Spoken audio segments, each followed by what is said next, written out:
সম্প্রতি সামাজিক যোগাযোগ মাধ্যমে ভাইরাল হওয়া একটি সিসিটিভি ফুটেজে দেখা গেছে এক অ্যাম্বুলেন্স চালক বিশ্রাম নেওয়ার মাঝেই হঠাৎ জরুরি কল পেয়ে মুহূর্তের মধ্যে উঠে বসেন। কয়েক সেকেন্ডের মধ্যেই তিনি দ্রুত স্ট্রেচার তুলে অ্যাম্বুলেন্সে রাখেন এবং সাইরেন বাজিয়ে রওনা দেন। আবার দ্রুতই রোগীকে নিয়ে হাসপাতালে ফিরে আসেন। পুরো ঘটনাটি জরুরি সেবায় কর্মরতদের দ্রুত সিদ্ধান্ত ও দায়িত্ববোধের এক শক্তিশালী দৃষ্টান্ত হয়ে উঠেছে।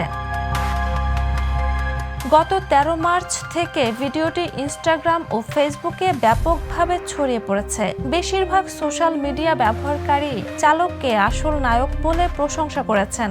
একজন মন্তব্যে নিজের আইসিইউ সংকটের অভিজ্ঞতা শেয়ার করে জরুরি মুহূর্তে এমন টিম ওয়ার্কের গুরুত্ব তুলে ধরেছেন।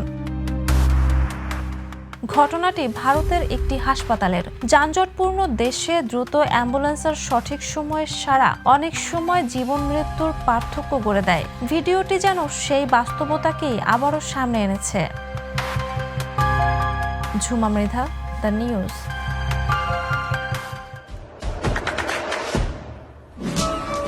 দেশে দেশে সবার সাথে দ্য নিউজ।